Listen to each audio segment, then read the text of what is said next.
안녕하십니까. 칸중국 코리아 이경옥입니다. 올해 중국은 북쪽의 가뭄과 남쪽의 홍수로 극단적인 이상기후를 겪고 있습니다. 화남의 지속적인 폭우로 광동성 곳곳에서 폭우와 홍수, 산사태 등 2차 자연재해가 발생해 몸살을 앓고 있으며 광동성 베이강 간류는 100년에 한 번 범람할 정도의 홍수가 발생했습니다. 광동성 샤오간시는 홍수로 제방이 무너질 것을 우려해 미리 수문을 열어 방류했고, 하류에 잉더시와 칭유이안시는 폭우가 쏟아진 후 또 인위적인 홍수 피해를 입었습니다. 잉더의 이재민들이 아무도 구조하러 오지 않는다며 구조를 청했지만 중공 당국은 심지어 현지 주민들이 보낸 동영상을 의도적으로 삭제했습니다.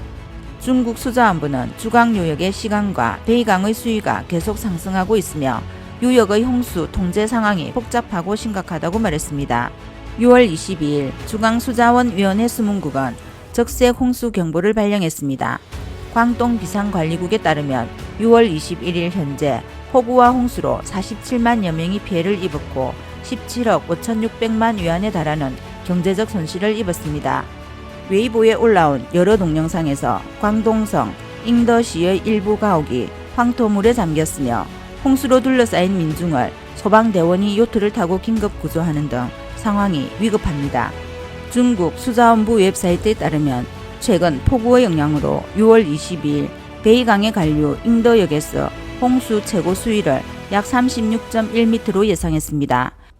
경보 수위 10.1m를 초과하여 6월 22일 잉더 홍수가 한때 웨이보 검색어에 올랐습니다.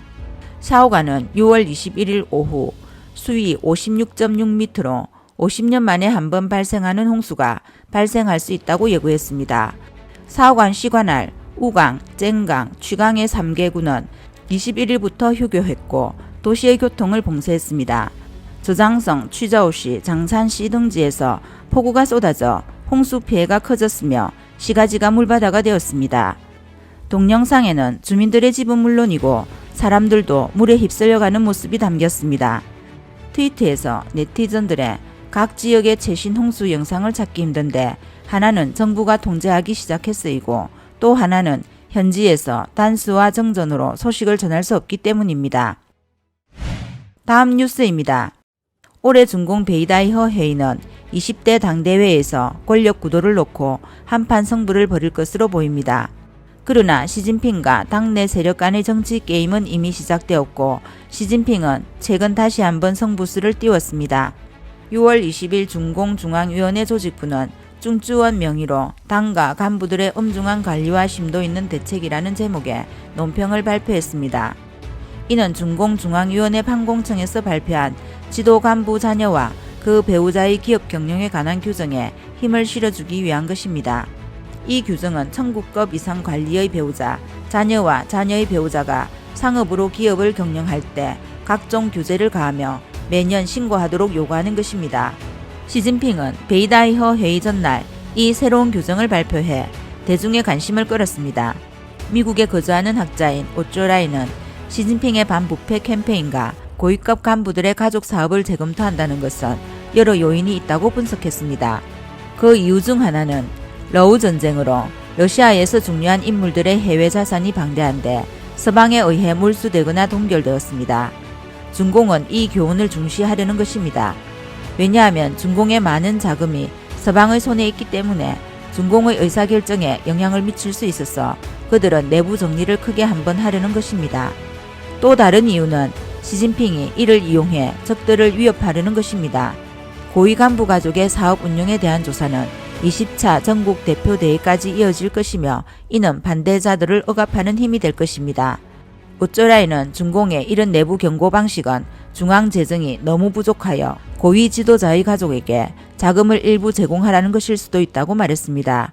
북경의 본 편집장이자 고위 언론인 천 웨이째는 시진핑이 최근 동적 코로나 정책의 필요성을 강조했지만 여러 곳에서 겉으로는 복종하나 속으로는 따르지 않는 듯합니다. 모두 리크창의 작업과 생산을 재개하고 경제를 개선하라는 명령을 시행하고 있습니다. 이는 시진핑에게 큰 충격을 주었습니다.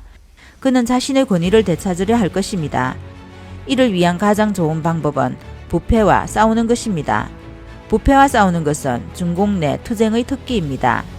천의제는 특히 제20대 전국 대표대회가 다가오고 있어 재선하려면 반대하는 자들을 제지해야 한다. 이제 가족을 비롯한 고위 간부들이 재산을 신고해야 한다면 이는 실로 매우 큰 위협이다. 이 방법으로 시진핑은 모든 것을 통제할 수 있게 됐다.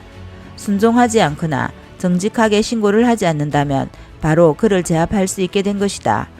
아무 문제가 없는 간부와 친척들이 있겠는가 라고 말했습니다. 다음 뉴스입니다. 바이든 미국 대통령은 21일 백악관 기자회견에서 시진핑 중국 국가주석과 대화할 예정이지만 시기는 정해지지 않았다고 밝혔습니다. 최근에는 미중이 첨예하게 대립하고 있는 양상입니다. 일부 분석가들은 중공 제20차 전국 대표대회가 곧 다가오고 있으며 시진핑의 강경한 대응이 내부 선언에 더 무게가 실리고 있다는 분석입니다. 바이든 대통령은 지난 6월 18일 시진핑과 전화통화를 해 트럼프 행정부가 중국산 제품에 부과한 징벌적 수입 관세를 낮춰 국내의 물가 상승률을 줄이는 방안을 고려하고 있다고 말했습니다. 시진핑은 20일 브릭스 비즈니스 포럼 개막 연설에서 궁극적으로 제재는 타인과 자신에게 해를 끼치는 부메랑이자 양날의 검이라고 말했습니다. 시사평론가 리닌이는 에포크타임즈에 미국이 관세를 인하하는 적시 시진핑은 당 내에서 미국과의 외교 투쟁에서 승리를 선언할 수 있어 외교적 실수에 대한 압박을 훨씬 덜 수 있다. 그러나 모든 것은 양면성이 있다. 시진핑이 그렇게 하면 앞으로 중공에 대한 미국의 압박은 더 커질 수 있다고 말했습니다. 오늘 소식은 여기까지입니다. 구독과 좋아요는 격려입니다. 공유는 나눔의 시작입니다. 감사합니다.